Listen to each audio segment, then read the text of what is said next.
ॐ अज्ञानतिमिरान्धस्य ज्ञानाञ्जनशलाकया चक्षुरुन्मीलितं येन तस्मै श्रीगुरवे नमः। श्रीचैतन्यमनोभीष्टं स्थापितं येन भूतले स्वयं रूपकदा मह्यं ददाति स्वपदान्तिकं। वन्देऽहं श्रीगुरुः श्रीयुतपदकमलं श्रीगुरुन् वैष्णवांश्च श्रीरूपं साग्रजातं सहगण रघुनाथान्वितं तं सजीवं साद्वैतं सावधूतं परिजनसहितं कृष्णचैतन्यदेवं श्रीराधाकृष्णपादान् सहगण ललिता श्रीविशाखान्वितांश्च। हे कृष्ण करुणा सिन्धु दीनबन्धो जगत्पते गोपेश गोपिकान्त राधाकान्त नमोऽस्तुते। तप्त कांचन गौरांगी राधे वृंदावनेश्वरी वृषभानुसुते देवी प्रणमामि हरिप्रिये। वाञ्छाकल्पतरुभ्यश्च कृपा सिन्धुभ्य एव च पतितानां पावनेभ्यो वैष्णवेभ्यो नमो नमः। अनंतकोटि वैष्णववृंद की जय। नमः ओं विष्णुपादाय कृष्णप्रेष्ठाय भूतले श्रीमते जयपताका स्वामिन् इति नामिने। नमो आचार्यपादाय निताय कृपाप्रदायने गौरकथाधामदाय नगरग्रामतारिणे। नमः ओं विष्णुपादाय कृष्णप्रेष्ठाय भूतले श्रीमते भक्तिवेदान्त स्वामिन् इति नामिने। नमस्ते सारस्वते देवे गौरवाणी प्रचारिणे निर्विशेषशून्यवादी पाश्चात्यदेशतारिणे। जय श्री कृष्ण चैतन्य प्रभु नित्यानंद श्री अद्वैत गदाधर श्रीवासादि गौर भक्तवृंद। हरे कृष्ण कृष्ण कृष्ण हरे हरे हरे राम राम राम हरे हरे।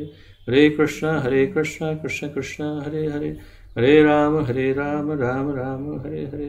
हरे कृष्ण कृष्ण कृष्ण हरे हरे हरे राम राम राम हरे हरे।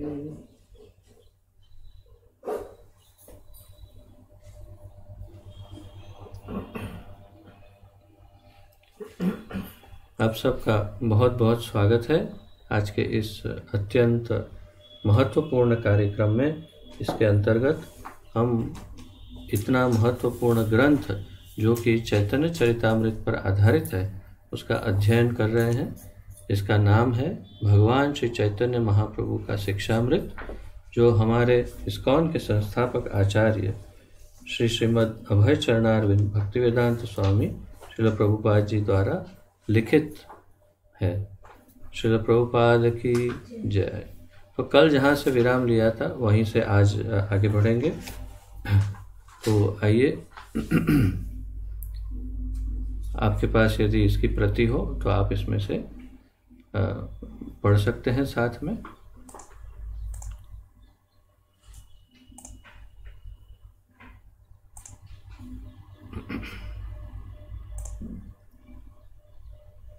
तो हम चौथा अध्याय उसका अध्ययन कर रहे थे कल, और चौथे अध्याय में हम चौथे अध्याय का शीर्षक है बुद्धिमान मनुष्य। तो हम उसी का अध्ययन अभी कर रहे हैं।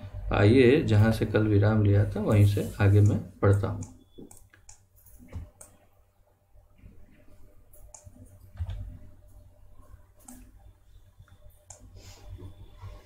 मनुष्य द्वारा जीवन के परम लक्ष्य की जिज्ञासा करने के संबंध में भगवान गौर सुंदर श्री महाप्रभु ने श्रीमद् भागवत के पंचम स्कंद के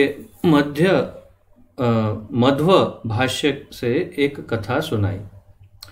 आज के क्लास में शायद सबसे महत्वपूर्ण इसका जो अंग है वो है ये कथा, और इस कथा को हम बड़े ध्यानपूर्वक इसका अध्ययन भी करेंगे और इसमें से नोट्स भी जितना आप हो सकता है बनाते जाइएगा। बहुत ही सूचक, बहुत ही क्या कहते हैं, हमें मार्गदर्शक एक प्रकार से ये कथा है। और अवश्य ही क्यों ना हो, महाप्रभु ने जब इस कथा का चयन किया है तो स्वाभाविक है कि बड़ी महत्वपूर्ण कथा होगी, तभी महाप्रभु इसका अध्ययन हमें करवा रहे हैं। तो फिर से मध्व भाष्य से, मतलब मध्वाचार्य का जो श्रीमद् भागवत पर भाष्य है, उसमें उन्होंने जो वर्णन किया है वो वर्णन महाप्रभु ने यहाँ पर उसका स्मरण किया और सिखाया, जो 5वें स्कंद के 5वें अध्याय का 10वें से लेकर के 13वां श्लोक है। श्रीमद् भागवतम 5:5-10 से लेकर 13 मध्व भाष्य से। इस कथा में एक सर्वज्ञ ज्योतिषी द्वारा एक दरिद्र को दिया गया उपदेश है, जो अपना भविष्य जानने के लिए आया था। तो विशेष रूप से इस कथा में एक ऐसा सर्वज्ञ ज्योतिषी की कथा है, जो अपने कस्टमर या ग्राहक जो है, एक अत्यंत दरिद्र व्यक्ति, उसे कुछ भविष्यवाणी करके बता रहा है ये ज्योतिष। उसके विषय में ये पूरा वर्णन है। तो उस व्यक्ति की जन्मपत्री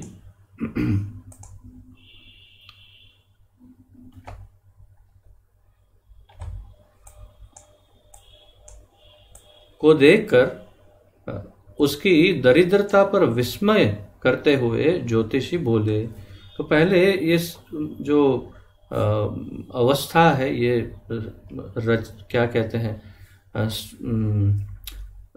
जो घटना है, उस घटना को पहले समझिए। घटना क्या है? एक सर्वज्ञ ज्योतिष नाम का एक ज्योतिष है, जो लोगों की कुंडली देखकर भविष्य बताता है। और एक अत्यंत दरिद्र अर्थात बहुत ही गरीब व्यक्ति, बहुत दुखी और गरीब व्यक्ति उनके पास अपनी कुंडली को लेकर के जाता है। और उसका ये जो दरिद्र ज्योतिष है, क्षमा कीजिए, जो सर्वज्ञ ज्योतिष है, वो इस दरिद्र ग्राहक की कुंडली को देख करके अत्यंत विस्मित, आश्चर्यचकित, अचंभित, बहुत ही उसको आश्चर्य होता है कि अरे तुम दरिद्र कैसे हो सकते हो, तुम्हारी कुंडली में तो कुछ और है। तो वही बात अब उसे करने जा रहा है ये ज्योतिष। कहता है, तुम इतने दुखी क्यों हो? मैं देख रहा हूं कि तुम्हारे घर में तुम्हारे पिता का धन गड़ा पड़ा है। तो ज्योतिष ने कहा कि तुम इतने दुखी क्यों हो, मेरी समझ में नहीं आता। तुम्हारे घर में तुम्हारे ही पिता द्वारा रखा हुआ धन तुम्हारे घर में गड़ा पड़ा है, अर्थात कि कहीं खड्डा खोद करके छुपाया हुआ है, ढका हुआ है तुम्हारे घर के अंदर किसी जगह पर। तो घर खोद करके उसे ढूंढ कर निकालो तो बहुत सारा धन मिल जाएगा और तुम्हारी दरिद्रता चली जाएगी। बड़ा आसान है। तो इससे मुझे स्मरण हो रहा है, अभी कुछ समय पहले न्यूज़ में कहीं देख रहा था मैं कि किसी गांव में किसी ज्योतिष ने किसी व्यक्ति विशेष को कहा कि तुम्हारे घर में इसी तरह से कोई सर्वज्ञ ज्योतिष, जैसे ये तो वास्तव में बहुत ही उत्तम ज्ञान दे रहे हैं, परंतु को किसी ज्योतिष ने कहा तुम्हारे घर में कुछ संपत्ति है घर के नीचे।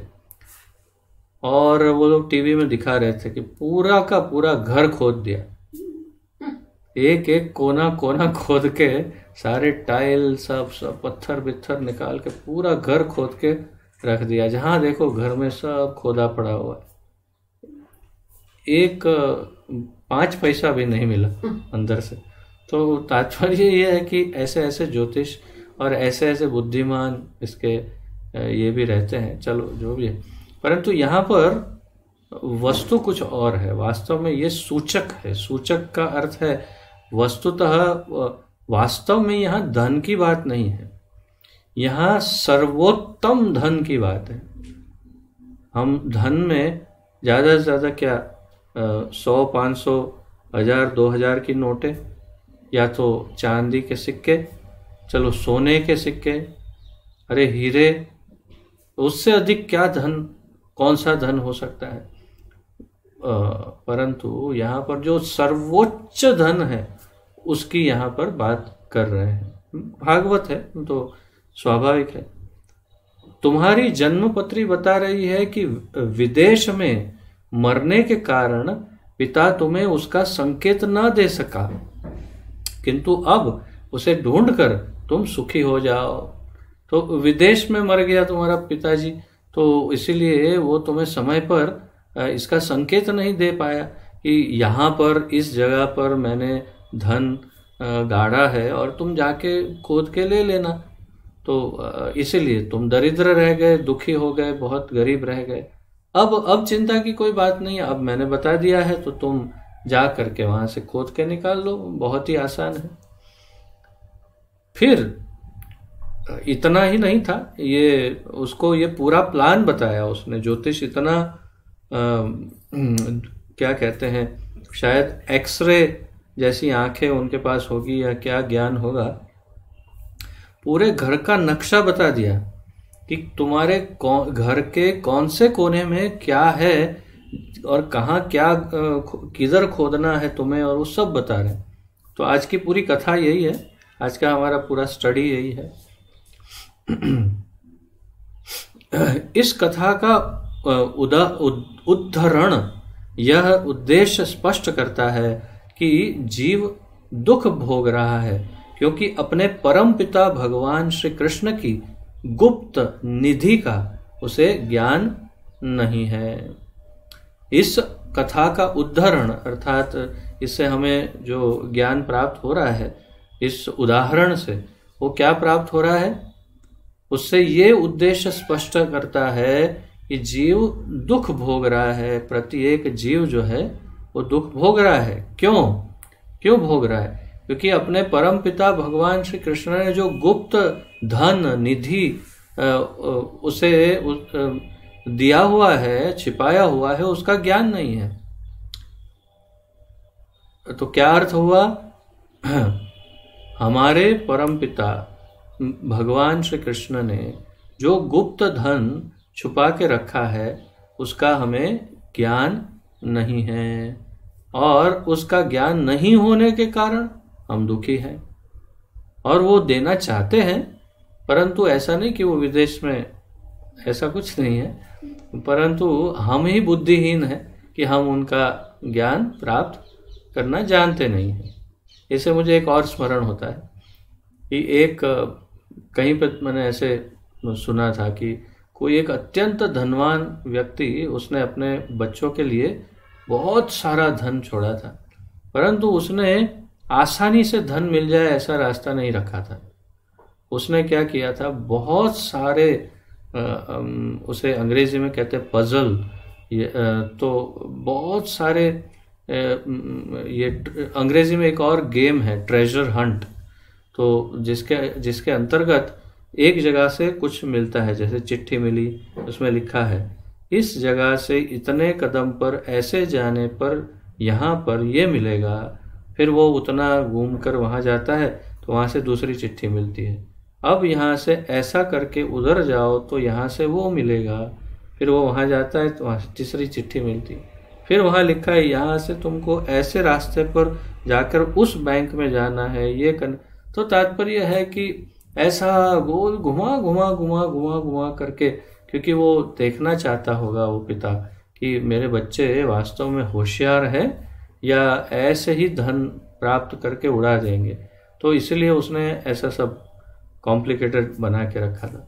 बस वैसे ही हमारे पिताजी ने भी किया है। हमारे पिताजी ने भी ये धन तो दे दिया है, परंतु इतना आसान नहीं है कि हम उसे एकदम से ऐसा हाथ बढ़ा करके ले सके। हमें थोड़ा सा परिश्रम करना होगा, तब हम ये धन को प्राप्त कर सकते हैं। और ये धन का क्या फायदा है उसकी तो हम कल्पना तक नहीं कर सकते। ऐसा अनमोल धन है, अनमोल। तो यही यहाँ पर कह रहे हैं, इस कथा का ये उदाहरण है कि हमारे परमपिता भगवान ने गुप्त निधि रखी है जिसका हमें ज्ञान नहीं। उस गुप्त निधि, वह गुप्त निधि कृष्ण प्रेम है। और वो धन क्या है? कृष्ण प्रेम। भगवान श्री कृष्ण का प्रेम जो है वही वो हमारी गुप्त निधि अर्थात वही गुप्त धन है जो सर्वाधिक गुप्त और सर्वाधिक महत्वपूर्ण है। प्रत्येक वैदिक ग्रंथ में बद्ध जीव को उसे खोजने का आदेश है। प्रति एक, जैसे मैंने कहा कि यहाँ देखा तो एक चिट्ठी मिली, चिट्ठी में लिखा है यहाँ से ये करो, ऐसा करो, वहाँ जाओ। ऐसे ही जितने ग्रंथ हैं हमारे वैदिक ग्रंथ, मान्य वैदिक ग्रंथ, सर्वमान्य वैदिक ग्रंथ नहीं, जो आचार्यों द्वारा मान्य वैदिक ग्रंथ हो, ऐसे जैसे भगवत गीता, 4 वेद, कुछ उपनिषद, कुछ पुराण, भागवत आदि। तो ये वैदिक ग्रंथों में क्या दिया है हमें? प्रत्येक वैदिक ग्रंथ में बद्ध जीव को उसे खोजने का आदेश है। उसे आदेश दिया है, संकेत दिया है कि तुम इस धन को खोज सकते हो।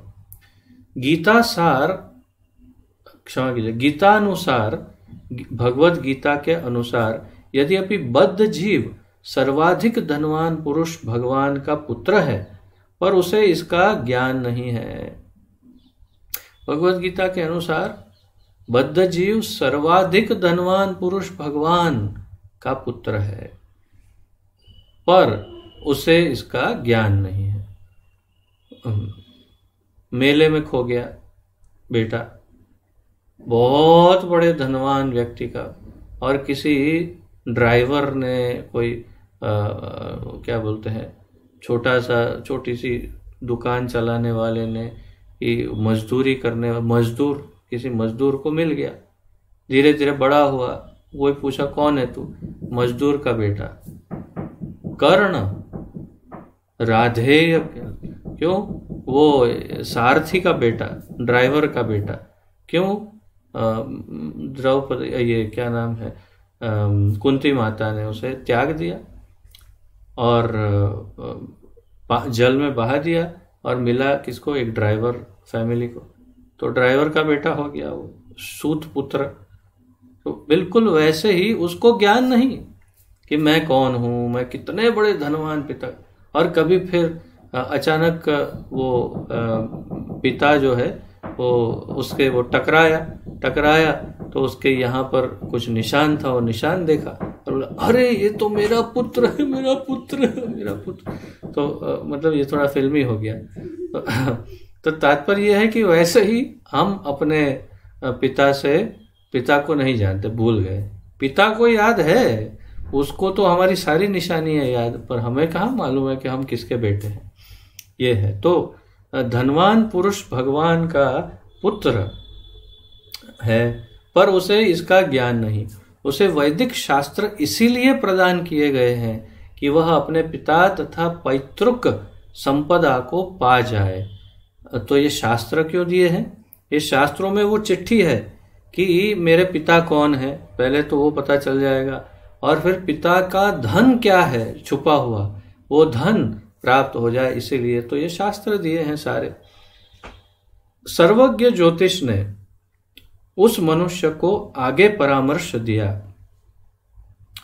अब ये आप सब चाहो तो नोट्स इसकी लिख सकते हो। घर के दक्षिण कोने को मत देखना। तो आप ऐसा कर सकते हैं, एक बड़ा सा एक स्क्वायर बना लीजिए, चतुष्कोण, और उसके मध्य में एक गोला बनाइए, और फिर उत्तर, दक्षिण, पूर्व, पश्चिम, इस तरह से उसमें दिशा लिख लीजिए सब जगह। और फिर दक्षिण जो है वहां पर आप जो अभी यहाँ पर आएगा वर्णन, वो आप वहां लिख लेना। घर के दक्षिण कोने को मत खोदना, क्योंकि वहां पर खोदने से विषैले ततैया तुम्हें काट लेंगे और धन भी न मिलेगा। अब ये ततैया क्या है? विषैले ततैया। तो इंटरनेट पर ढूंढने पर मुझे पता चला सबसे महान जैसे शुक्राचार्य हैं, वैसे हम असुरों के गुरु, गूगल गुरु और माता, गुरु माता, यूट्यूब माता, तो उनसे सारा ज्ञान प्राप्त हो जाता है। तो इसलिए ये ततैया जो है वो पीले और काले रंग के मधुमक्खी टाइप के ये होते हैं कीड़े, दिखने में मधुमक्खी जैसे थोड़े बड़े दिखते हैं, और वो इतने जहरीले होते हैं, वो अगर काटे तो बहुत तकलीफ होती है, बहुत जहर होता है उसमें। तो वो जहर, उसे ततैया, और बहुत भी 2-4 नाम है उसके अलग अलग प्रकार से।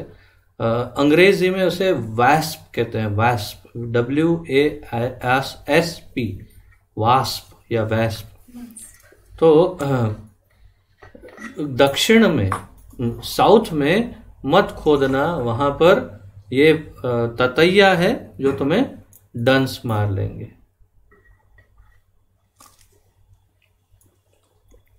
और वहां पर धन भी नहीं मिलेगा। तो आप अपने ढंग से वहां पर क्रॉस, साउथ में क्रॉस मारिए और वहां लिखिए ततैया या जहरी ये कीड़े।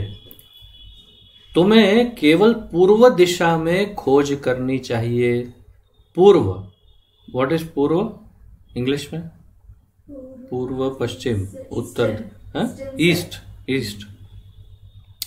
पूर्व में, केवल ईस्ट, पूर्व में तुम्हें खोज करनी चाहिए, क्योंकि वहां कृष्ण प्रेम का यथार्थ प्रकाश है। पूर्व में कृष्ण प्रेम का यथार्थ प्रकाश है। दक्षिण, पश्चिम तथा उत्तर के कोनों में क्रमशः वैदिक कर्मकांड, शुष्क ज्ञान तथा धन ध्यान योग है। अब लिखिए उत्तर, मतलब ईस्ट में, क्षमा कीजिए, पूर्व, पूर्व में लिखिए, हाँ, पूर्व, पूर्व, ईस्ट, पूर्व, पश्चिम, उत्तर, दक्षिण। तो पूर्व, पूर्व में, ईस्ट में खोज करने से क्या मिलेगा? कृष्ण प्रेम। तो पूर्व में कृष्ण प्रेम लिखिए, और दक्षिण, पश्चिम और उत्तर में लिखना है, दक्षिण में मिलेगा वैदिक कर्मकांड, दक्षिण में वैदिक कर्मकांड, पश्चिम में शुष्क ज्ञान, पश्चिम में वेस्ट में शुष्क ज्ञान, और क्या रहा उत्तर? तो उत्तर में, नॉर्थ में ध्यान योग, नॉर्थ में, उत्तर में ध्यान योग। अब देखिए, पूर्व में कृष्ण प्रेम या भक्ति योग,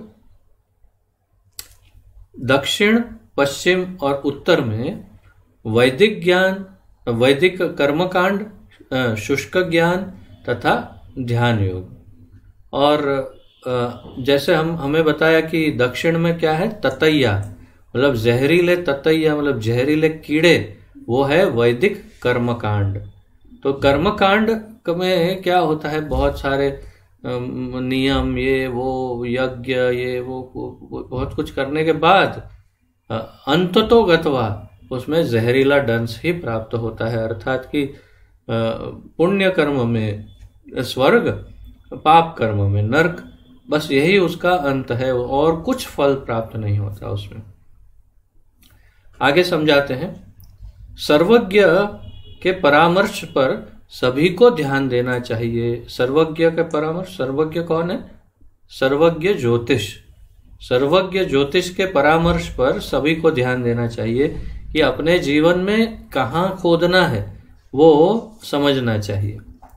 कर्मकांड की पद्धति से परम लक्ष्य, बाकी का जो है ना वो अभी आगे समझाएंगे कि जैसे पूर्व में, पूर्व नहीं, दक्षिण में जैसे ततैया है, वैसे बाकी के जगह पर कौन सा क्या वस्तु है वो सब आगे उदाहरण में बताएंगे। लेकिन बीच बीच में प्रभुपाद समझाते जाते हैं इसलिए हम ये थोड़ी कंटिन्यूटी कम हो जाती है, लेकिन आप बाद में लिख लेना।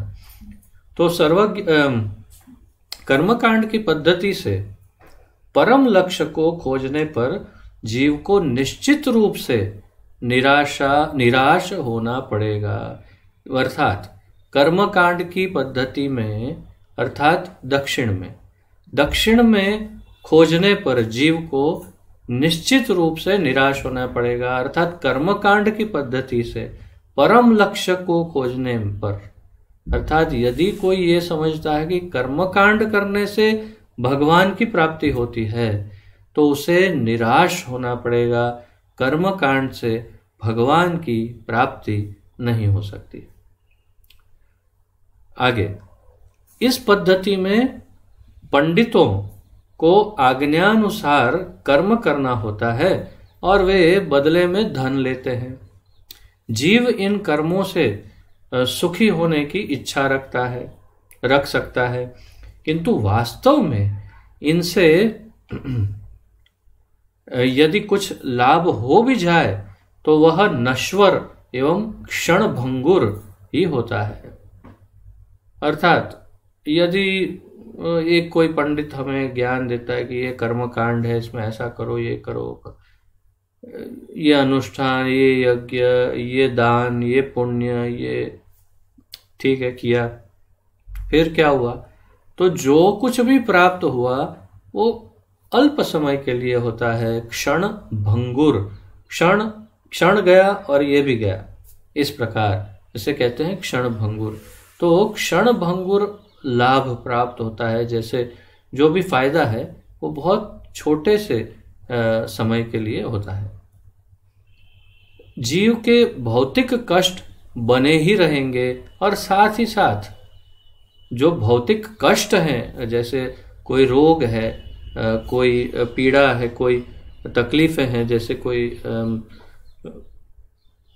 शारीरिक पीड़ा है, मानसिक पीड़ा है, कोई चिंताएं हैं, या फिर जैसे कोई विपत्ति है आई हुई है, तो वो विपत्तियां, तकलीफ, सब कुछ वैसे का वैसा ही रहेगा, उसमें कोई परिवर्तन नहीं आएगा।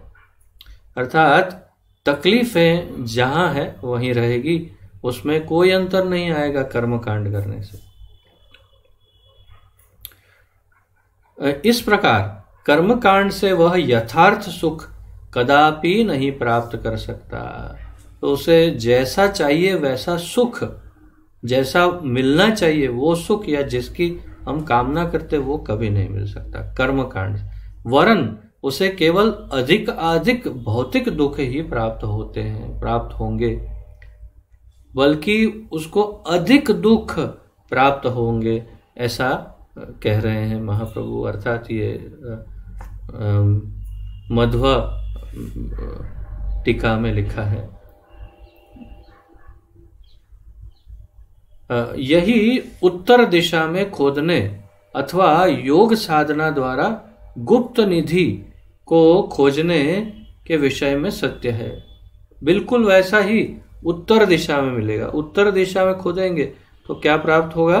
वहां पर साधना द्वारा गुप्त निधि, तो साधना से, अर्थात कि ध्यान योग से यदि हम भगवान को खोजने का प्रयास करते हैं तो बहुत ही अधिक से अधिक, जैसा हम जानते हैं, बहुत अधिक से अधिक हमें हृदय में विराजमान परमात्मा की प्राप्ति हो सकती है। वो भी बहुत उत्तम ही है, परंतु ये शायद उस लेवल की ध्यान योग की भी बात प्रभुपाद जी यहाँ नहीं कर रहे, अर्थात ये श्लोक में नहीं बताया। सामान्य साधना शायद, तो सामान्य योग साधना जैसे अष्टांग योग, ये प्रत्याहार, ध्यान, धारणा, समाधि इत्यादि, ये सब जो अष्टांग योग है उसकी पद्धति से भी गुप्त निधि क्या है, भगवान का प्रेम, वो प्राप्त नहीं हो सकता। हो सकता है भगवान के दर्शन भी हो जाए, भगवान के दर्शन भी हो सकते हैं शायद ध्यान योग से, परंतु भगवान का प्रेम प्राप्त नहीं हो सकता।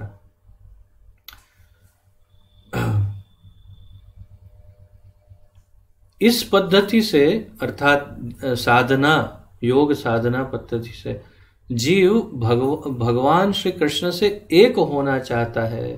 तो इनका भी, ध्यान योगियों का भी कहीं ना कहीं ऐसा ये अभिप्राय रहता है कि हम मोक्ष प्राप्त करेंगे, भगवान से एक हो जाएंगे। पर यह किसी अजगर द्वारा निगले जाने के समान है। ये कैसा है? किसी अजगर के द्वारा निगले जाने। अब यहाँ उदाहरण देंगे। कभी कभी एक बड़ा सर्प अपने से छोटे सर्प को निगल जाता है। पता नहीं आप लोगों ने ये डिस्कवरी चैनल या नेशनल ज्योग्राफिक या ऐसे किसी में देखा है कि नहीं। उसमें ऐसे सब अगर दिखाते हैं तो बहुत वर्षों पूर्व सब ये सब मैंने देखा है कि कोई बड़ा सर्प जो है वो छोटे सर्प को पूरा का पूरा निगल जाता है, पूरा खा जाता है। तो बिल्कुल वैसा ही उसके यहाँ अजगर के साथ तुलना की है। जीव का निर्विशेष ब्रह्म में लीन होना ठीक ऐसा ही है। भगवान के अंदर निर्विशेष ब्रह्म में, भगवान के ब्रह्म तेज, ब्रह्म ज्योति, निर्विशेष ब्रह्म में लीन होना वो बिल्कुल वैसा ही है जैसा एक बड़ा सांप छोटे को खा जाता है। सिद्धि की खोज में संलग्न छोटा सर्प निगला जाता है।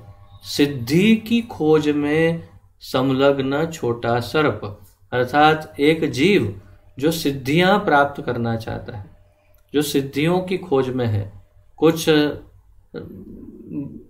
विशेष सिद्धि प्राप्त करके मोक्ष प्राप्ति की खोज में निकला है, वो अंततोगत्वा वो बड़े सर्प से ग्रसित हो जाता है। तो अतः यह कोई समाधान नहीं हुआ। तो ये कोई समाधान नहीं हुआ कि वो ब्रह्म में लीन हो गया। ब्रह्म में लीन हो गया मतलब वो अपना अस्तित्व खो बैठा और वो बड़ा सांप उसे खा गया, ब्रह्म इस प्रकार का कुछ। परंतु भगवान की न प्राप्ति हुई, न भगवान के प्रेम की प्राप्ति हुई। पश्चिम में भी धन रक्षक यक्ष रूपी विघ्न विद्यमान है। तो वो ज्योतिष उनको बताता है कि यहाँ यहाँ ये है। तो उन्होंने कहा कि आप केवल पूर्व में जाना, वो खोदना घर में, वहां पर आपको धन मिलेगा। परंतु उत्तर में आपको या दक्षिण में आपको ये कर्मकांड मिलेगा, पूर्व में आपको ध्यान योग मिलेगा, और ये अब कौन सा रह गया? पश्चिम में रक्षा करने के लिए एक यक्ष वहां बैठा है। जैसे आपको वो कथा तो पता ही होगी कि पांचों पांडव वो जल पीने के लिए तालाब से जल पीने का प्रयत्न करते हैं, और वहां पर एक यक्ष उसकी रक्षा करते हैं, और फिर वो यक्ष सबसे प्रश्न पूछते हैं, और युधिष्ठिर फिर सारे यक्ष प्रश्नों के उत्तर देते हैं। तब फिर वो बाकी सब जो सबके जीव चले गए, मृत्यु हो गई थी, उन सबको पुनर्जीवित कर सकते हैं। तो जो भी हो, ये यक्ष जो होते हैं वो रक्षा करने के लिए जाने जाते हैं, कुछ धन की, कुछ सब। तो यहाँ पर एक यक्ष पश्चिम में रक्षा कर रहा है। अब ये कौन सा यक्ष है? गुप्त निधि की प्राप्ति यक्ष से प्रार्थना करने पर भी कभी नहीं हो सकती। अगर इस यक्ष को हम उसकी पूजा पाठ करते हैं, चलो यक्ष देवता आपका हम ये कर देंगे, वो करेंगे, तो उसकी पूजा पाठ करने से धन वो नहीं देगा, क्योंकि वो तो धन का रक्षक है। उसे केवल धन की रक्षा करने की अनुमति है, उसे वो धन देने की अनुमति नहीं है। चाहे कितना भी उसको मक्खन मार लो, उसको रिश्वत दो, उसकी चापलूसी करो, पूजा पाठ करो, भक्त बन जाओ उसके, कुछ नहीं। तो गुप्त निधि की प्राप्ति यक्ष से प्रार्थना करने पर भी कभी नहीं हो सकती। परिणाम में मृत्यु ही मिलेगी। यक्ष हमेशा बहुत कड़ा दंड देते हैं। अगर हम नियम भंग करते हैं तो जैसे 4 पांडवों को मृत्यु प्राप्त हुई, वैसे ही हमें भी प्रयत्न करने पर मृत्यु प्राप्त होगी। कल्पना परायण मन ही यक्ष है। कल्पना परायण मन ही यक्ष है। तो यहाँ पर जैसे कर्मकांड, ध्यान योग, ज्ञान योग, ये सब बात कर रहे हैं, वहां पर ये यक्ष की जो बात कर रहे हैं, जो पश्चिम में आरक्षण कर रहा है, वो वास्तव में यक्ष कौन है? हमारा मन। वो भी कैसा मन? जो कल्पनाओं के आधार पर जीवन जीता है। कल्पना परायण मन, जो कल्पना से जीवन जीता है। और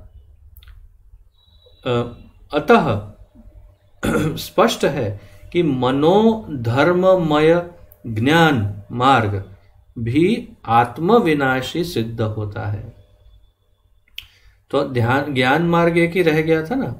तो ज्ञान मार्ग पश्चिम में है, लेकिन विशेष रूप से कैसा? मनोधर्ममय ज्ञान मार्ग। मनोधर्ममय ज्ञान मार्ग का अर्थ क्या है? काल्पनिक ज्ञान मार्ग। अपने मन से किसी व्यक्ति विशेष ने या स्वयं साधक ने अपने मन से कुछ ज्ञान को उपार्जित किया है। तो 4 वेद, कुछ पुराण है, कुछ महत्वपूर्ण उपनिषद है। जैसे टोटल तो 108 उपनिषद है, परंतु उसमें प्रमुख 11 उपनिषद माने जाते हैं। तो इस प्रकार पुराणों में भी कुछ पुराण सर्वमान्य है और बहुत ही महत्वपूर्ण, सर्वाधिक महत्वपूर्ण तो श्रीमद् भागवत महापुराण ही है।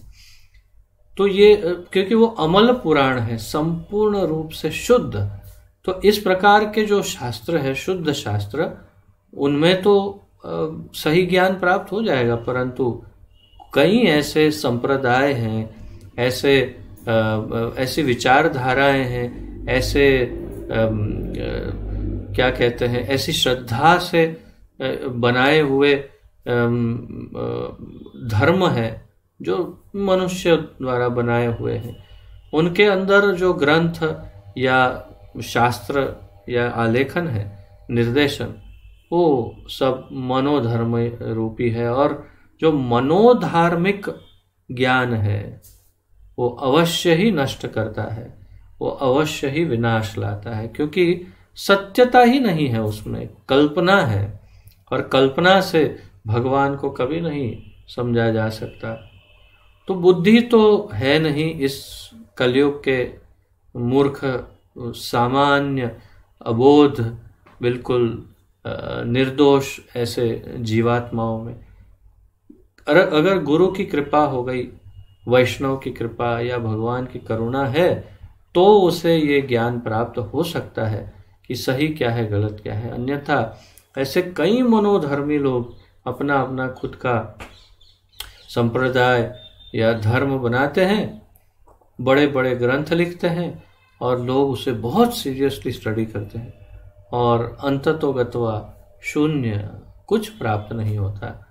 तो और बल्कि मृत्यु प्राप्त होती है, अर्थात कि अधपतन हो जाता है, पतन हो सकता है। तो कल्पना परायण मन ही यक्ष है। अतः स्पष्ट है कि मनोधर्ममय ज्ञान मार्ग भी आत्मविनाशी सिद्ध होता है। मनोधर्ममय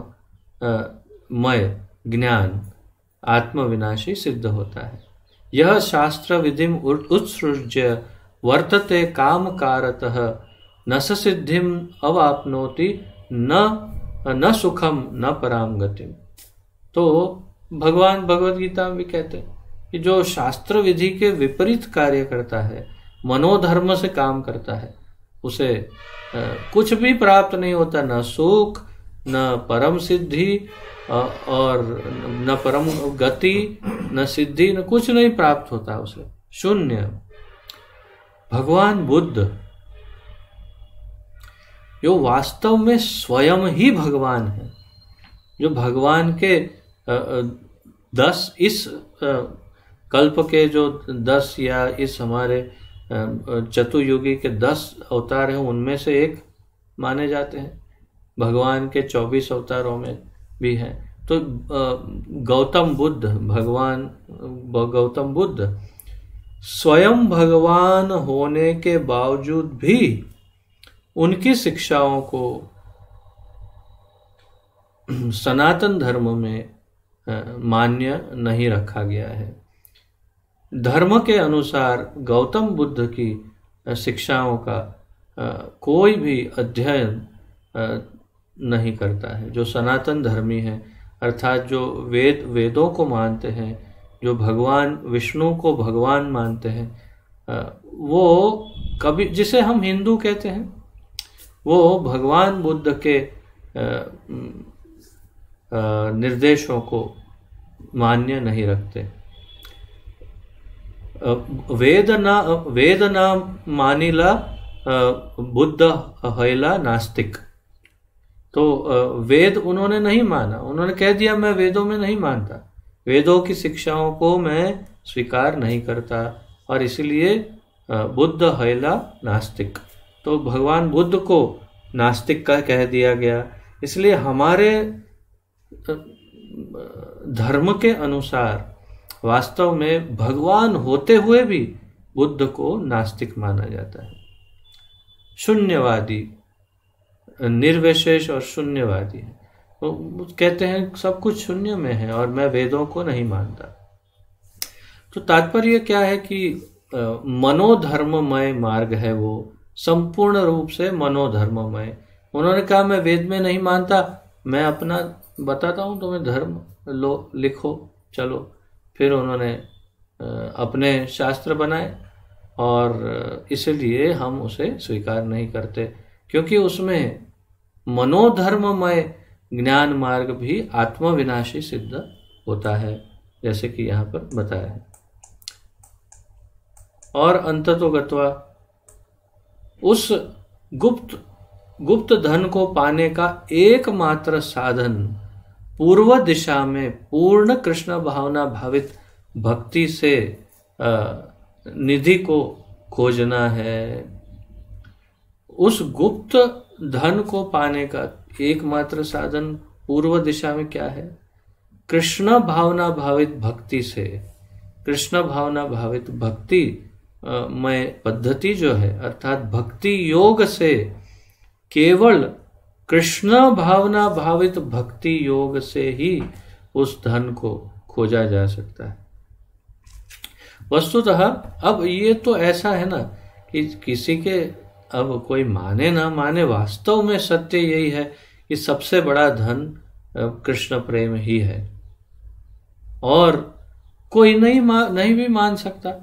कोई कहे कि तुम्हारे लिए बहुत महत्वपूर्ण हो सकता है, मेरे लिए नहीं है। जैसे सनातन गोस्वामी, वो आदमी एक आया उनके वहां, बोला मैंने सुना है आपके पास कुछ बहुत ही अमूल्य एक पत्थर है, पारसमणि है आपके पास। सनातन गोस्वामी ने कहा हाँ, एक मिनट, अच्छा वो कचरे के डब्बे में चेक करो, शायद उसमें पड़ा होगा। अभी थोड़े दिन पहले ही मैंने ऐसे सफाई करते देखा, क्या काम, कुछ काम का नहीं, कचरे के डब्बे में डाल दिया। वो तो पागल जैसा हो गया, क्या कह रहे हैं आप, आपने पारसमणि कचरे के डब्बे में डाला है? मैं हाँ, मेरे कोई काम का नहीं, तुम्हें चाहिए तो निकाल के ले जाओ। उसने बोला नहीं, उसका अर्थ है आपके पास इससे भी बड़ा धन है। बोले हाँ वो तो है, वो दे दो। नहीं, वो चाहिए तो थोड़ा मेरे पास आके, उसके लिए मैं जैसे कहूँ वो करना पड़ेगा, तभी वो धन मिले। तो भाई देखिए, एक व्यक्ति पारसमणि को ढूंढता हुआ कहाँ से आया, और एक व्यक्ति ने उस पारसमणि को कोई भी एक सामान्य पत्थर समझकर कचरे के डब्बे में डाल दिया। तो यदि कोई इस धन को धन माने तब तो बात है, लेकिन कोई यदि कृष्ण प्रेम को धन ही नहीं माने तो फिर क्या कर सकते? हाँ, तो फिर तुम्हारे लिए जो महत्वपूर्ण है ढूंढो। तो ये मान्यता की बात है, अर्थात श्रद्धा की बात है, स्वीकृति की बात है कि कोई यदि भगवान के प्रेम को सर्वाधिक महत्व प्रदान कर सकता है तब तो ठीक है, अन्यथा फिर ये सब का कोई अर्थ नहीं। वस्तुतः भगवत भक्ति ही अनंत गुप्त निधि है तथा उसे प्राप्त करने पर जीव सदा के लिए धनाढ्य हो जाता है। तो भगवत भक्ति अनंत गुप्त निधि धन या संपत्ति है तथा उसे प्राप्त करने पर जीव हमेशा हमेशा के लिए धनाढ्य हो जाता है। अर्थात ये भी नहीं कि ये धन चला जाएगा, एक बार ये धन जो मिल गया कृष्ण प्रेम, तो फिर हमेशा हमेशा के लिए धनवान हो जाता है। कृष्ण भक्ति विहीन को ही प्राकृत लाभों का अभाव रहता है। जो कृष्ण भक्ति विहीन है उसे ही प्राकृत लाभों का अभाव रहता है। प्राकृत वस्तुओं का अभाव, अभाव अर्थात नहीं है। क्या नहीं है भाई? बैंक में बैलेंस नहीं है, बहुत अच्छा। गाड़ी नहीं है, बहुत सुंदर। फिर क्या है? बंगलो नहीं है, ओहो बहुत दुखी है। और क्या नहीं है बताओ? नौकर चाकर नहीं है, मेरे पीछे पीछे घूमने वाले लोग नहीं है, बड़ी कंपनी नहीं है, ओहो। तो अब क्या होगा? तो फिर ये सब चाहिए, ये सब नहीं मिलेगा तो क्या करेंगे? तो कृष्ण भक्ति विहीन को ही प्राकृत लाभों का अभाव रहता है। ये सब प्राकृत लाभ है जिसका अभाव किसको रहता है? कृष्ण भक्ति विहीन को। उसका अर्थ ये हुआ कि कृष्ण भक्ति वाला जो है उसके पास बंगलो है, गाड़ी है, नौकर है, सब है? नहीं, उसके पास क्या है? देखो, कभी उसे विषैले सर्प काटते हैं तो उसे उद्विग्न उससे वह उद्विग्न हो जाता है। कभी अद्वैतवाद का अनुकरण कर अपना स्वरूप खो बैठता है, तो कभी अजगर उसे निगल जाता है। वस्तुतः इन सब को त्याग कर कृष्ण भावनामृत अर्थात कृष्ण भक्ति में निष्ठा होने पर ही जीवन की समसिद्धि हो सकती है। क्या क्या होता है इस सामान्य प्राकृत व्यक्ति को? प्राकृत लाभों के पीछे जाता है, कभी उसे विषैला सांप काट लेता है, तो कभी अद्वैतवाद का अनुकरण करने के वजह से वो अपना स्वरूप खो बैठता है, अर्थात ब्रह्मलीन मोक्ष प्राप्त कर लेता है।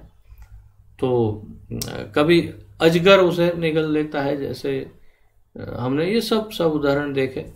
और इन सब को त्याग कर अगर वो कृष्ण भावना भावित हो जाए, अर्थात कृष्ण भक्ति को अंगीकार कर ले, तो वो जीवन की समसिद्धि प्राप्त कर सकता है। जो सर्वोच्च लक्ष्य एक जीव के जीवन में जो सबसे ऊंचा लक्ष्य है वो है भगवान का प्रेम प्राप्त करना, और उसे वो प्राप्त कर सकता है अगर वो इन सब को त्याग कर केवल पूर्व दिशा में चला जाए तो। क्योंकि पूर्व दिशा अर्थात यहाँ जैसे उदाहरण है, वहां पर कृष्ण प्रेम का धन रखा है, बस वहां उसे खोदना पड़ेगा। अर्थात कि साधन भक्ति करके गुरु के मार्गदर्शन के अंतर्गत धीरे धीरे आगे बढ़ने से फिर वो इसे प्राप्त कर पाएगा, एकदम से नहीं होगी। तो ये था चौथा अध्याय, और चौथा अध्याय का यहाँ पर समापन हो रहा है। काफ़ी समय है, मुझे लगता है थोड़ा सा पांचवा अध्याय का भी थोड़ा सा हम एकाध पृष्ठ अर्थात एकाध पेज जितना तो कर ही सकते हैं, प्रयास करते हैं। चौथे अध्याय का जो अध्ययन किया उसमें कोई विशेष प्रश्न आदि कुछ हो तो पूछ सकते हैं, अन्यथा फिर हम आगे बढ़ते हैं।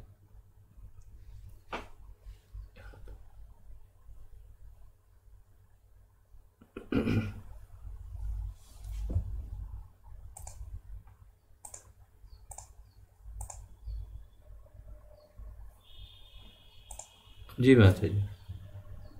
हाँ, हरे कृष्णा प्रभु जी, दंडवत प्रणाम। हरे कृष्ण। प्रभु जी ये सब दिशाएं जो बताई वो काल्पनिक है ना, मतलब? हाँ, मतलब यहाँ पर तो केवल है एक ना? उदाहरण के लिए है ना। हाँ, तो उत्तर पूर्व दिशा ऐसा कुछ नहीं है ना, नहीं, उससे काल्पनिक है दिशा मतलब। से ऐसे कुछ लेना देना नहीं है। ये तो केवल हाँ एक उदाहरण है।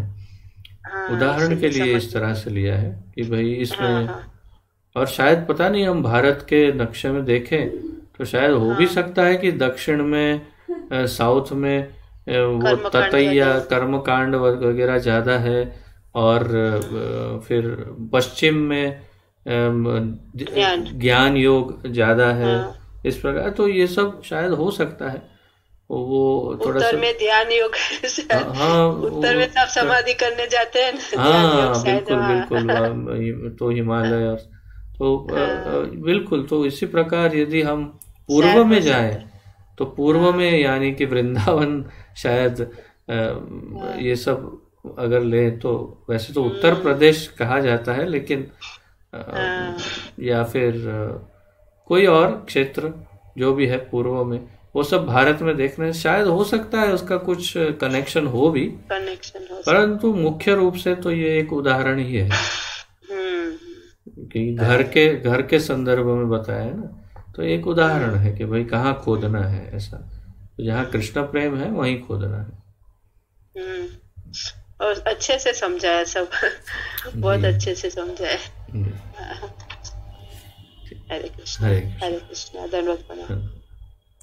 किसी और का कुछ प्रश्न आदि है या आगे बढ़े?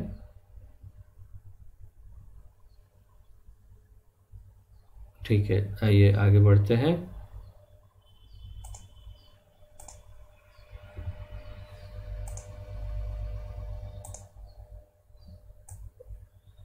अध्याय 5, शीर्षक है भगवत प्राप्ति का एकमात्र साधन। भगवत प्राप्ति का एकमात्र साधन, बहुत ही कितना महत्वपूर्ण शीर्षक ही देखिए। भगवत प्राप्ति यानी भगवान की प्राप्ति का एकमात्र साधन केवल। वस्तुतः संपूर्ण वैदिक साहित्य मनुष्य को भक्ति की सिद्धावस्था की ओर ही प्रेरित कर रहा है। संपूर्ण वैदिक साहित्य अर्थात कि सारे वेद, सारे जो भी शास्त्र हैं, वो मनुष्यों को भक्ति की सिद्ध अवस्था की तरफ ले जा रहे हैं या प्रेरित कर रहे हैं। सकाम कर्म, ज्ञान तथा योग मार्ग से, योग अर्थात ध्यान योग से जीव को कृष्ण सेवा रूपी परम सिद्ध अवस्था की प्राप्ति नहीं हो सकती। भगवान को जान शायद लेंगे कि भाई हाँ भगवान ये है, और जैसे कि हमने ब्रह्म संहिता में देखा था कि भगवान के चरण के अंगूठे के नख के पास तक पहुंच जाएंगे ध्यान योगी या ज्ञान योगी। कर्म योगी का तो प्रश्न ही नहीं, परंतु उससे आगे बढ़ने का कोई प्रश्न ही उठता नहीं, वो भगवान को प्राप्त नहीं कर सकते। और जबकि भक्त क्या कर सकता है? भक्त भगवान के कंधे पर हाथ रख के खड़ा हो सकता है और भगवान के साथ खेल सकता है। तो बस ये अंतर है कि भक्ति योग में भगवान की ऐसी प्राप्ति होती है कि जिसकी कोई सामान्य जीव कल्पना भी नहीं कर सकता, और ज्ञान ध्यान ये सब में केवल जाना जा सकता है कि वो हाँ ये, परंतु न भगवान का प्रेम प्राप्त हो सकता है, न भगवान स्वयं प्राप्त हो सकते, नहीं हो सकता है। तो यहाँ पर इसीलिए सकाम कर्म, ज्ञान तथा योग मार्ग से जीव को कृष्ण सेवा रूपी परम सिद्धा अवस्था या परम रस मैं कहूँगा की प्राप्ति नहीं हो सकती है। केवल भक्ति से ही भगवत प्राप्ति संभव है। भगवद प्राप्ति, भगवान की प्राप्ति भक्ति से ही हो सकती है। भगवान की प्राप्ति बिना भक्ति नहीं हो सकती। इसीलिए वैदिक शास्त्रों ने जीव को यह मार्ग स्वीकार करने की शिक्षा दी है। वैदिक शास्त्र भक्ति योग की तरफ ले जाते हैं। श्री महाप्रभु ने इसका प्रमाण श्रीमद् भागवत के श्री कृष्ण उद्धव संवाद से दिया है। बहुत ही इतना सुंदर श्लोक है ये, मुझे लगता है सबको कंठस्थ कर लेना चाहिए श्लोक, सबको। इतना सुंदर श्लोक है। किसी को भी बताना हो कि भाई कोई भी अगर डिस्कशन चल रहा हो कि भाई कौन सा मार्ग है, तो एक ही श्लोक में स्पष्ट हो जाएगा कि सर्वोपरि मार्ग क्या है। तो महाप्रभु ने श्रीमद् भागवत से ये श्लोक, कृष्ण और उद्धव का संवाद, डिस्कशन चल रहा था उद्धव जी का और भगवान कृष्ण का। तो भगवान ने कहा, न साधयति माम योगो न सांख्यम धर्म उद्धव न स्वाध्यायस्तपस्त्यागो यथा भक्तिर्ममोर्जिता। न साधयति माम योगो, मुझे योग से अर्थात कि ध्यान योग से मुझे प्राप्त नहीं किया जा सकता। न सांख्यम, सांख्य योग अर्थात फिलोसॉफी से, शुष्क ज्ञान से मुझे, ज्ञान मार्ग से मुझे प्राप्त नहीं किया जा सकता। धर्मम अर्थात कोई धर्म की औपचारिकता, कर्मकांड इत्यादि जो धर्म के की औपचारिकताएं हैं, उन सब से अर्थात कर्मकांड से मुझे प्राप्त नहीं किया जा सकता। न स्वाध्याय, स्वाध्याय से अर्थात ज्ञान योग, वास्तव में शास्त्रों का अध्ययन, न स्वाध्यायस तपस्त्यागो, तपह और त्याग, तो न तपश्चर्या से, जैसे कुछ विशेष संप्रदाय के लोग बहुत तप करते हैं, इतना तप करते हैं कि हम उसे सुनकर के हम व्यथित हो जाते हैं कि ऐसा तप क्यों करते हैं। और तो वो विशेष संप्रदाय है। तो न तप, तपस्या से नहीं, त्यागो, कोई त्याग बलिदान करने से या अर्थात संन्यास से, तो संन्यास लेने से भी नहीं।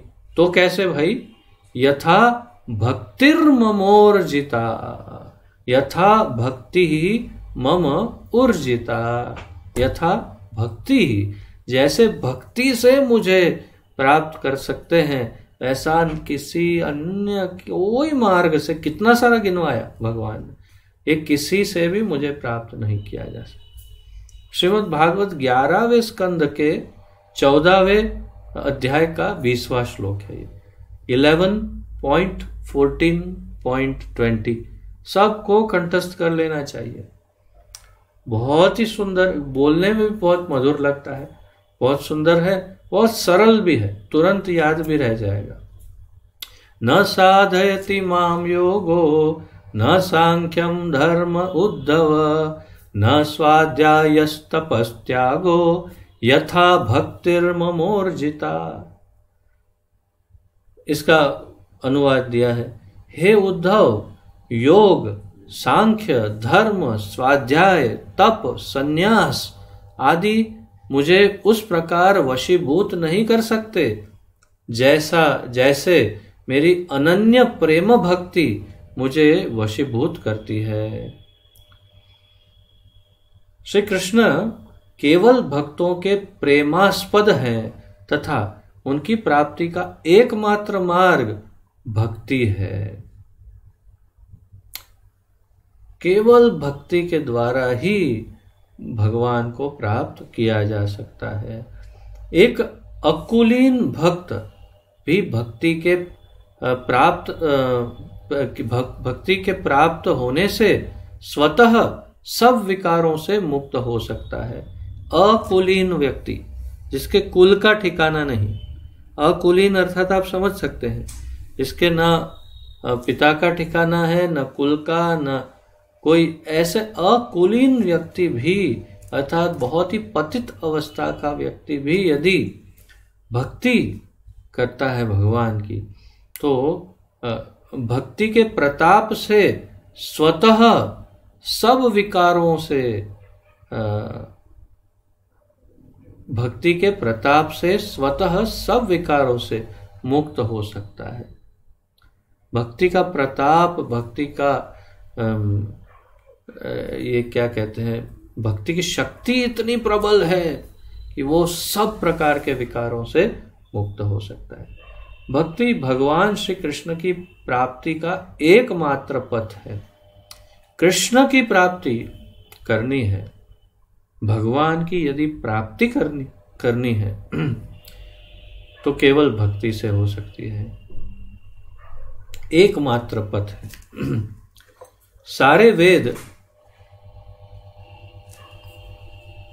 सारे वेदों में केवल इसी को परम समसिद्धि स्वीकार किया गया है।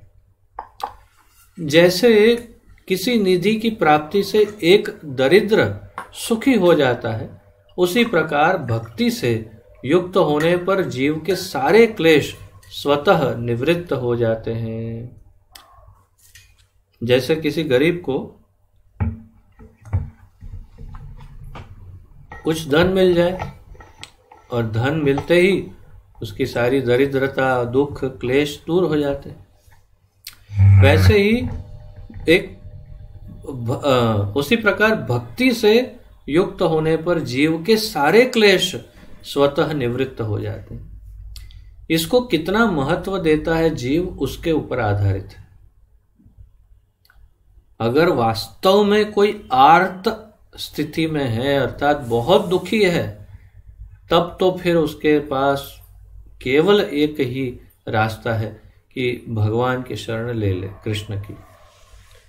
और एक बार भगवान की शरण ले लेगा तो उसके दुख दूर हो सकते हैं। जैसे हमने देखा कर्म कांड या किसी अन्य में दुख दूर नहीं हो सकते, क्लेश, परंतु भक्ति में क्लेश दूर हो सकते हैं। भगवत भक्ति के उत्तरोत्तर विकास से भगवत प्रेम का उदय होता है। तो भक्ति अर्थात साधन भक्ति, जैसे वैधि भक्ति करने से धीरे धीरे भगवत प्रेम जागृत होता है। नित्य सिद्ध कृष्ण प्रेम साध्य कबू नय, श्रवण आदि शुद्ध चित्ते करय उदय।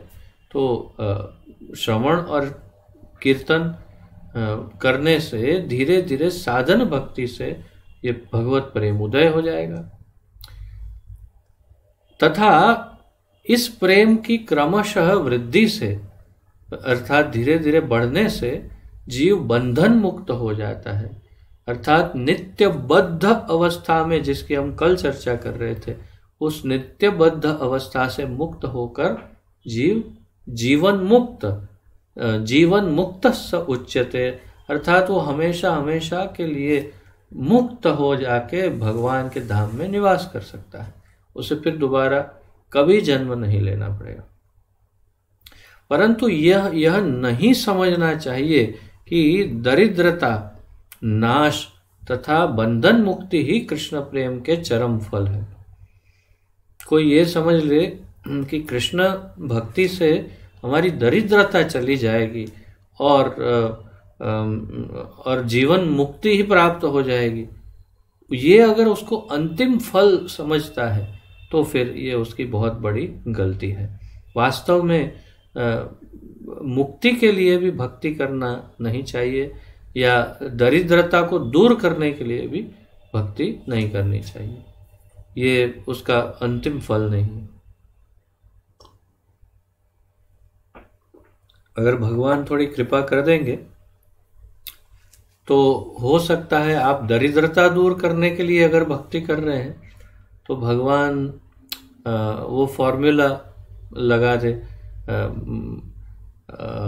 यस्याहम् अनुगृह्णामि हरिष्ये तद्धनम शनै, हो गया काम कल्याण।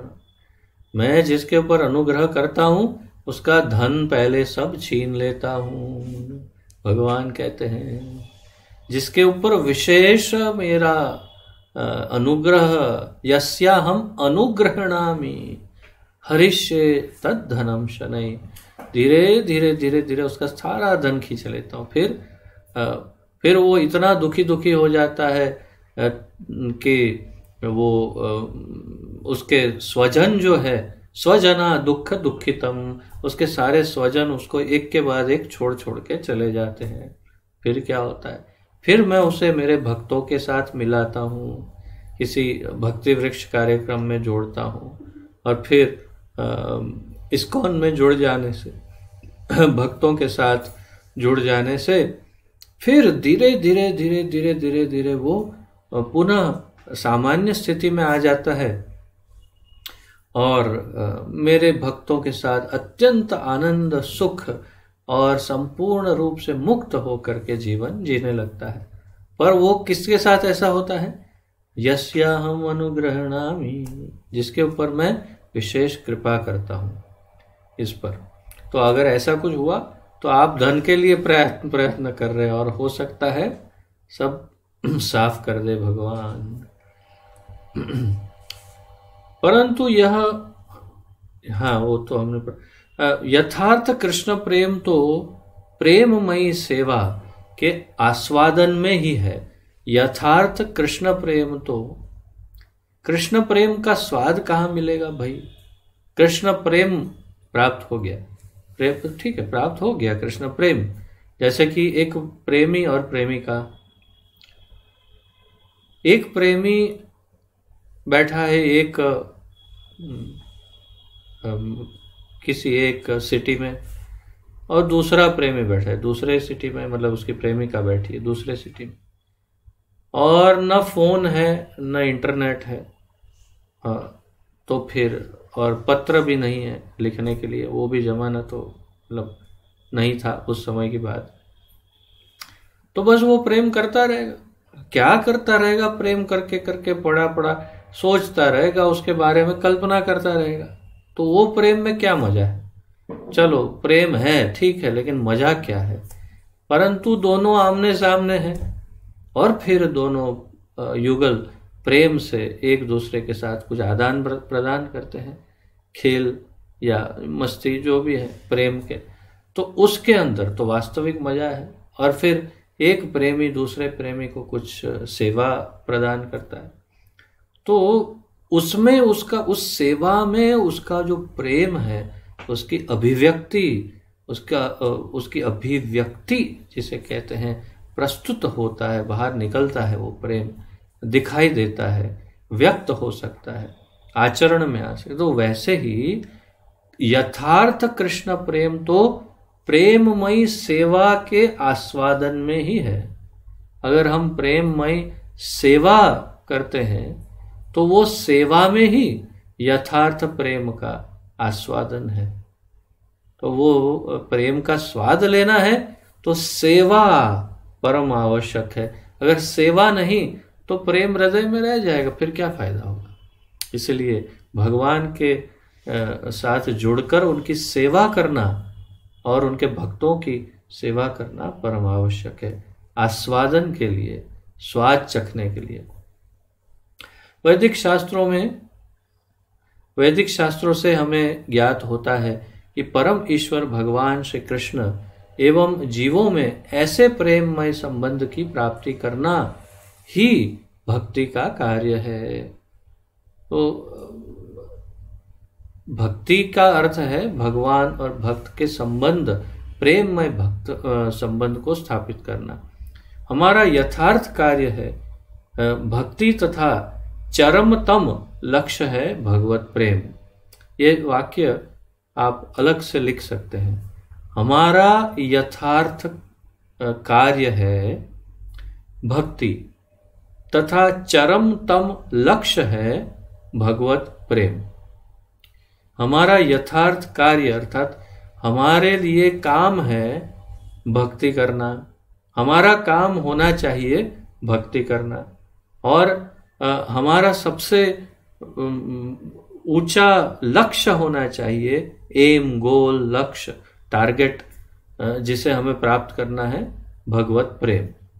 बस ये वाक्य में सारा सार छुपा हुआ है, पूरा का पूरा सार इसमें है।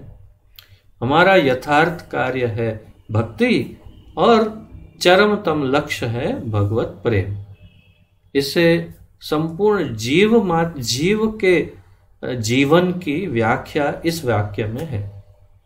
मैं इसे बहुत महत्वपूर्ण समझ रहा हूं। इस वाक्य को कितना सुंदर समझाया है। वैदिक शास्त्र अनुसार श्री कृष्ण परम केंद्र है।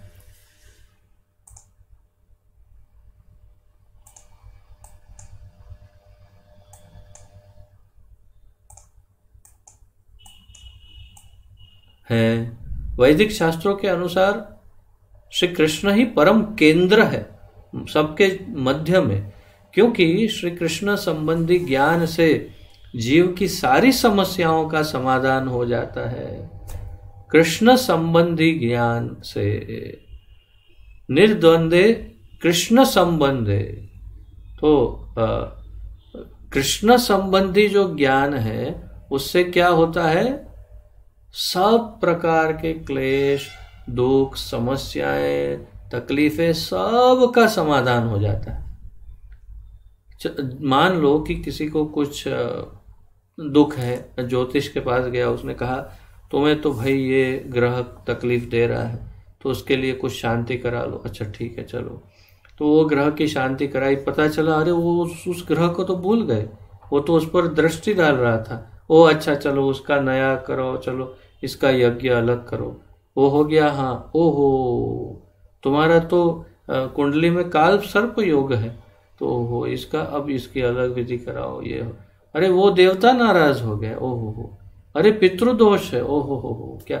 अरे भाई क्या तकलीफों का कोई अंत ही नहीं है। तो मेरा पड़ोसी तकलीफ दे रहा है, मुझे ये है, मेरी पत्नी ऐसी, मेरा बच्चा ये हो गया। परंतु सर्व समस्याओं का समाधान कृष्ण संबंध, कृष्ण संबंध जो है वो सर्व समस्याओं का समाधान। जो ही कृष्ण से संबंध जुड़ गया, उनकी सेवा में लग गए, उनकी प्रेमा भक्ति का प्रादुर्भाव हुआ, उत्पन्न हुआ हृदय में प्रेम, और वहां पर सारी समस्याएं अपने आप ही पिघल गई, पता ही नहीं चला। मुझे स्मरण है कि मैं कुछ 20-25 वर्ष पूर्व ज्योतिष ने बोला था कि तुम्हें एक क्या कहते हैं बृहस्पति का पहनना चाहिए, नंग, गुरु का नंग ये है वो। फिर बुध का कुछ यंत्र बना के दिया था कि इसको कुछ करना चाहिए, तुम्हारा ये कमजोर है, ये वो है, वैसे वैसे। इस्कॉन में जुड़ने के बाद, या इस्कॉन के जुड़ने के साथ ही मैंने वो गुरु का नंग निकाल दिया, और वो सारी विधियां, सब समाप्त। तो क्या हुआ भाई, फल क्या मिला? फल तो सामने है, प्रस्तुत है। तो तात्पर्य ये है कि ये बिल्कुल सत्य है। अगर कोई कृष्ण भक्ति में आकर भी ये सब में मानता है अर्थात कि उसी में समय नष्ट करता है, थोड़ा बहुत सामान्य तो अवश्य ही मानना, क्योंकि ये गणित है, ये एक शास्त्र है, ज्योतिष शास्त्र एक शास्त्र है, तो हम इसमें उसको पूरा आदर देते हैं। परंतु जीवन का आधार ज्योतिष शास्त्र पे नहीं हो सकता। जो भक्त है उसके लिए, भक्त के लिए केवल भक्ति ही परम है और कृष्ण ही परम है। तो जब वो कृष्ण भक्त बन जाता है, अपने आप सारी समस्याओं का समाधान हो जाता है, उसमें कोई दो राय नहीं है, कोई प्रश्न, कोई संशय नहीं है। तो आज के लिए इतना ही करते हैं। आगे कल काफ़ी लंबा फिर और भी है, 4 पेज जितना है ये चैप्टर, उसकी चर्चा कल करेंगे। आज यहीं पर विराम लेकर के फिर गुरु महाराज के लिए एक नाम जप की माला साथ में करते हैं। फिर किसी का प्रश्न अभी भी हो इसमें, अब तक जो चर्चा हुई, कोई भी प्रश्न आदि हो तो प्रस्तुत कर सकते हैं, अन्यथा विराम लें।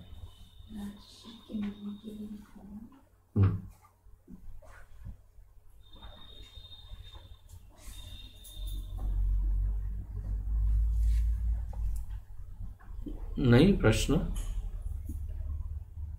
प्रश्न होते ही नहीं। ये प्रश्न होते हैं परंतु संकोच होता है पूछने में, या समझ में ही नहीं आता। मैं कुछ, मेरा बोलने का या समझाने का ढंग बहुत कठिन और दुरत्यया है, जैसे माया देवी।